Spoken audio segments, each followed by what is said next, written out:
Welcome back, TJ and Plaideau, and we are recovering from a busy weekend. We are.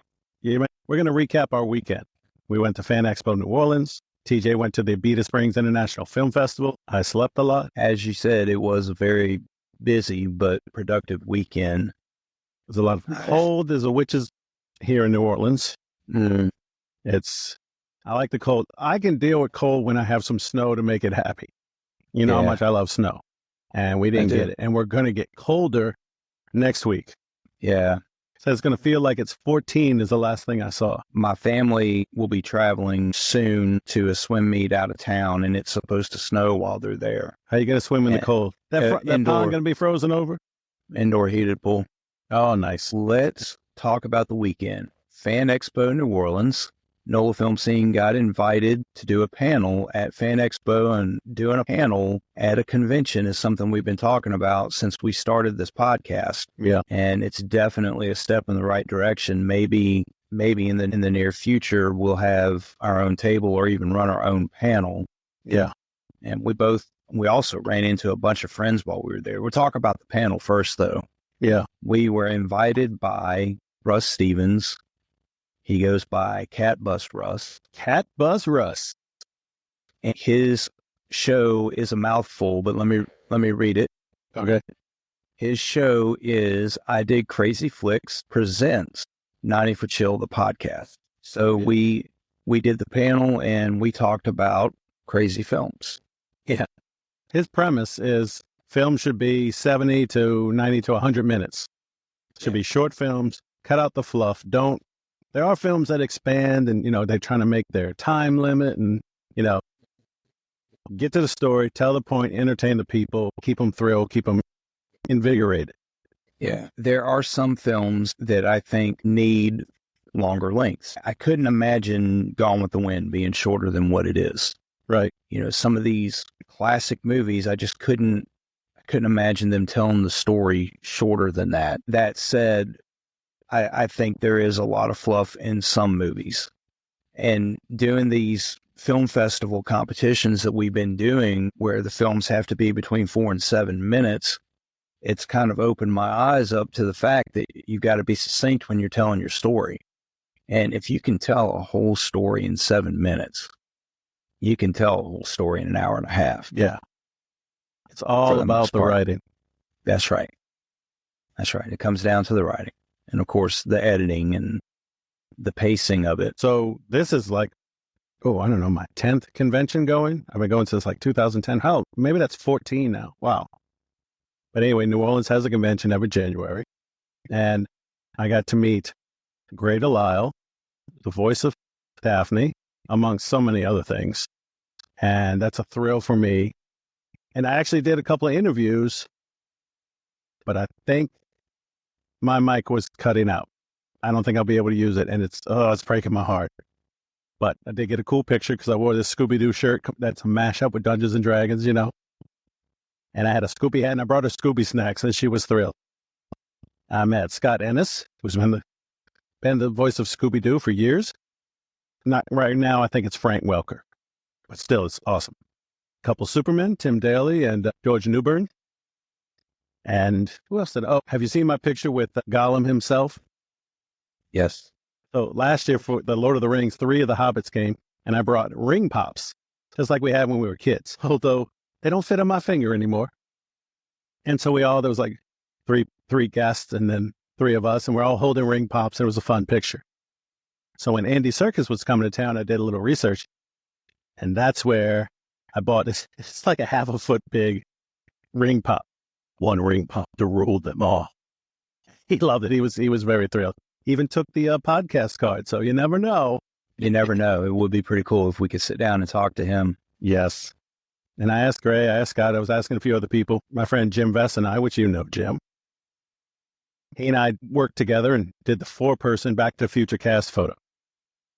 And like bringing the ring pop, I always bring a prop to plus the picture. So Jim, when he's on set, he folds origami dollars and people love him. He saw Giancarlo Esposito again, and Giancarlo remembered his name. Because not only did he work on a show with him, he talked to him at another fan expo. The dude just loves him, and Jim, of course, was thrilled by that. But we couldn't hand anything to the Back to the Future cast, which makes a lot of sense. I was thinking, one, for speed, but also if I have a germ on, I hand to Michael J. Fox and his system is, compromised. I wouldn't want to be the guy to hurt him. I did get to just lean in. I said, my dad had Parkinson's.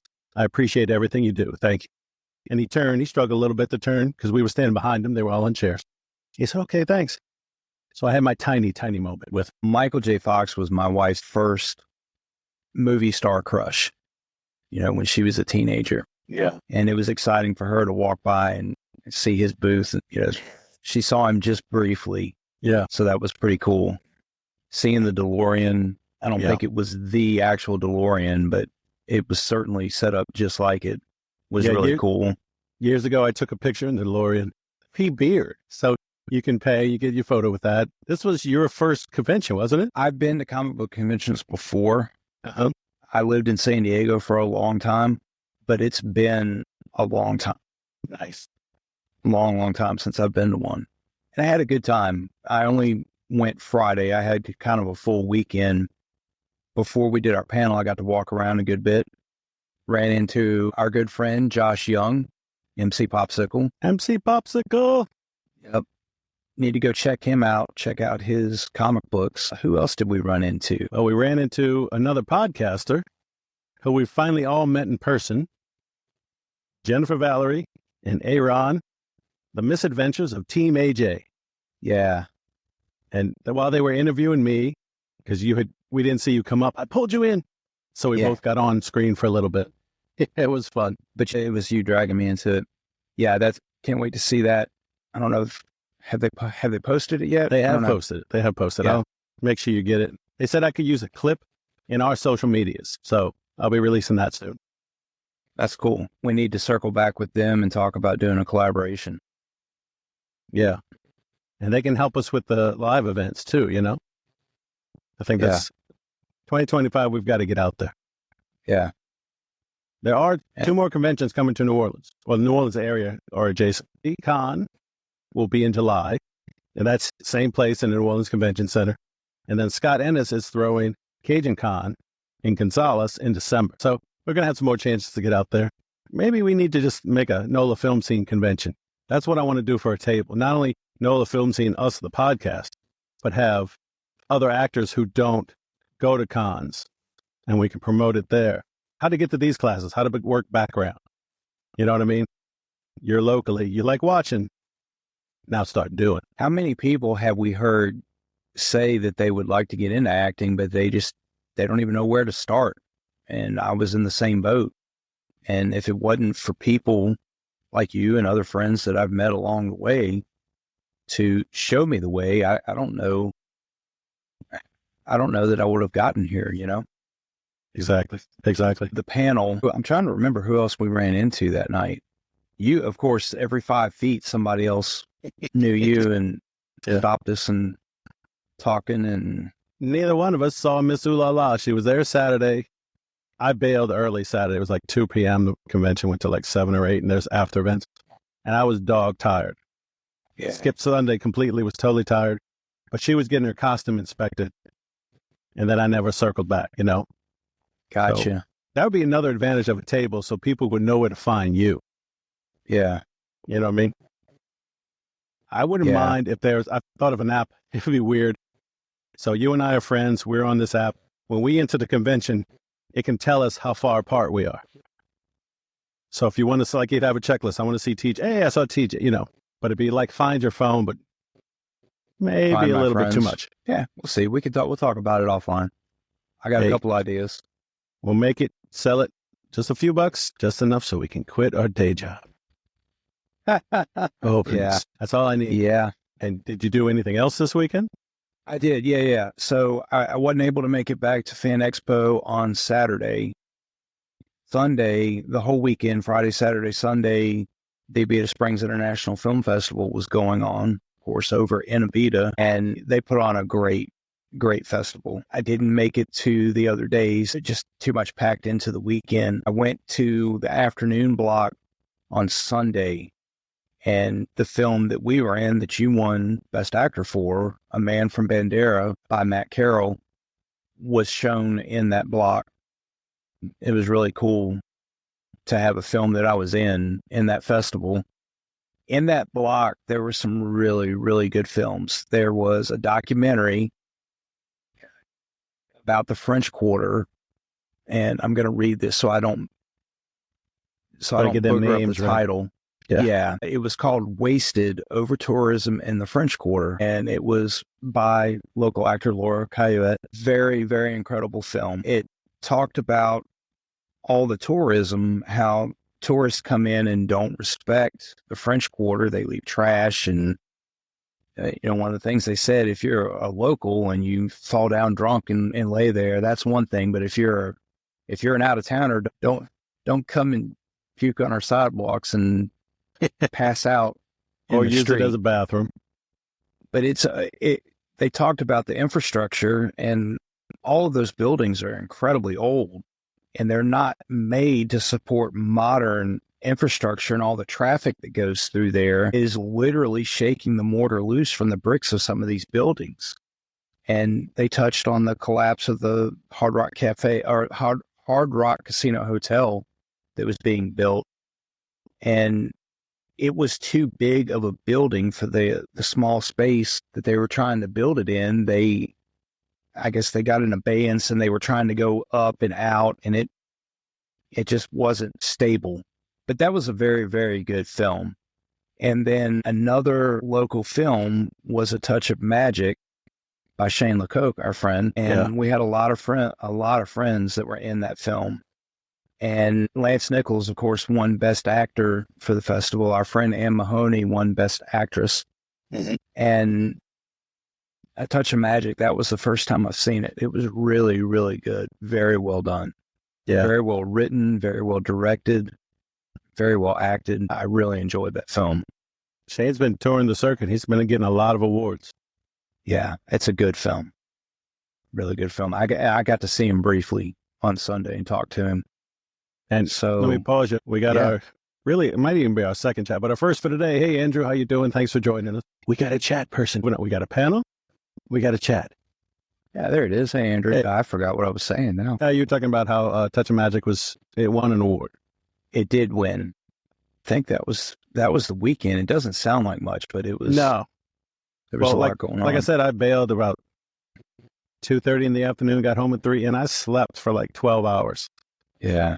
I think it was, and I didn't really do a lot. I did walk around and taking selfies, took a ton of selfies. But the cold here in New Orleans. Huh? I said no. No, say it isn't so. I was taking one like I paid for with the Superman, Tim Daly, Georgia Newbern, separately. And somebody goes, "You want me to hold the camera?" And I was like, okay. Other people like, that's like, can you pay for the full body shot? But mostly it's like, I do selfies. What are you talking? And the cold air, I think because of my asthma, it wasn't bad, but it saps your strength. And I was laid out. You know what I mean? Also, if my cosplay had come in, I had ordered some pieces to bring back Dr. Huda. Instead of going for one of the new ones, because I had a fez with a lighted fleur-de-lis, the Tom Baker hat, a Saint scarf, a new jacket, and then I bought these tights that look like the solar system. But in my shape, I'm not going to just wear those. So I bought these shorts that look like the TARDIS. It's so cool. And it's probably going to arrive sometime later this week. Oh, yeah. And maybe for Galaxy Quest then. Maybe Galaxy Con. Galaxy Quest, I'm there. What'd I say? So I had come up, you told me you didn't watch the newer stuff, but they had an episode with adiposes. So you would take this pill and your fat would become creature. That's how you lost weight. And I found it was a little squeeze one. So I called him Tuesday the Adipose. Tuesday the Fat Tuesday, the companion to Dr. Huda. Okay. So for this one, makes sense. I found a plush version of an adipose. I lightly decorated him. I haven't sewn this into it. So this is the new Tuesday. Yeah. And the smaller one will be Monday. Fat Tuesday and Fat Monday, Lundi Gras and Mardi Gras. Yeah. So they should make their appearance at GalaxyCon, but stay tuned and find out. I mean, you could always test fire them at Mardi Gras, like Mardi Gras proper, where, Yeah. when you're out on the street. You would have to get me out of the house for Mardi Gras. I tell you what, because I clean bars, and one of them, Wrong Iron on the Greenway, is right near the Endymion route. So cleaning up that Sunday is like a 12-hour job if I'm by myself. Yeah. And like last year, I just took a picture of the trash. Hey, it's my job. And I clicked it, I posted, I said, man, people can be disgusting. And somebody jumped on my feed, was like, well, at least you got a job. You shouldn't, I'm like, I'm doing my job. I'm just having kind of fun with it. And it's like, click, block, go away. You know what I mean? You can't even make a little stupid joke. Yeah. I don't even know what to say to that. It is what it is. So basically, by the time Mardi Gras comes around, I have to be motivated to go. Otherwise, I'm like, I'm probably going to stay in. I'm getting a little old for shunning. Hey, but if I have a place and there's a bathroom close, that's a plus. You know what I mean? Ain't no place to pee on Mardi Gras Day. That's a fact. That's a fact. So I think I've told you before, I used to ride with the New Orleans Shriners Motorcycle Escort Unit. But we never rode, at least when I was riding, we never rode on Mardi Gras Day. We had that day off, to spend with our families. But every other parade before that, I remember we would leave a parade, downtown New Orleans and then have to rush to the West Bank for one, or from the West Bank over to Metairie. Yeah. Plaideau to New Orleans. We were all over the place, but not on Mardi Gras Day. And that's hours, because you have to get there a couple hours before the parade starts. And of course, they never start on time because the one before it got delayed. And some of those routes, there's no bathroom. There's no porta potties along the routes in New Orleans. They may do it now. At least back then, there wasn't. Right. So if you had to go, we'd just ride up ahead of the parade and find people partying. Hey, can I use your bathroom? Yeah, man, come on in. You want a beer? You want what's the drink at Pat O'Brien's? Hurricane. Yeah, you want a hurricane? You want a daiquiri? I'm like, riding a motorcycle, not the best idea, but thank you. Oh, you got Popeyes? I'm staying. Because then I'd have to stop 16 more times if I had a beer. But Metairie parades, they have porta potties out. Right. So you could ride up and stop and run in. Well, when I was in high school, I was in the Archbishop Rimmel band. And my first parade, we were the first band. So we stepped out of Clearview parking lot for a 7-mile parade, and the urge to use the bathroom hit me. And not the easy one. And we had the full suits. So I'm marching, I'm okay. And I kind of know the parade route, and I said, okay, the porta potty's here. When we stop, I'll jump out and turn here. We never stopped because we were the first band, excuse me. And then we had to do parade rest where you kick your leg out. That's a test of your strength, and I'm going to leave it at that to your imagination. And when we got to one near Burger King it was right past Causeway, which a lot of people don't live here, they don't care about that. But anyway, I saw it, I knew it, and they were kicking off, and I was like, I got 5 minutes. I can go in there, but I'd have to unrobe in a porta potty with the tails, try not to, wasn't worth it. So boom, got through the whole parade. I was fine. Well, I wasn't fine, but I was in control.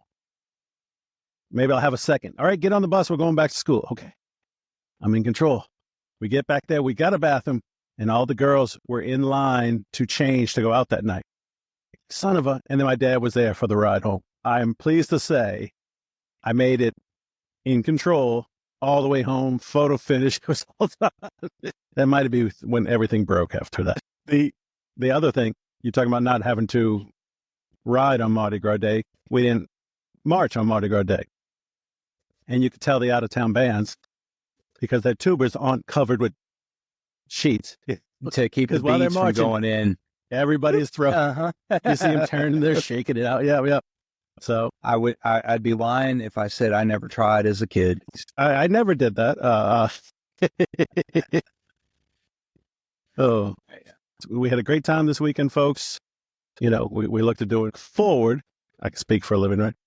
Look forward to doing more events like that and bringing you special talks like this. And I guess I'm out of speak. I can't talk no more. Take us out, TJ. Well, thanks for joining us. This episode will be up tomorrow, and then next week we'll I think next week we're going to post the panel that we did at Fan Expo New Orleans. And then after that, we'll be back to our regular guests that we've recorded with. So thanks for joining us, and we'll see you next time. Thanks, folks. See you then.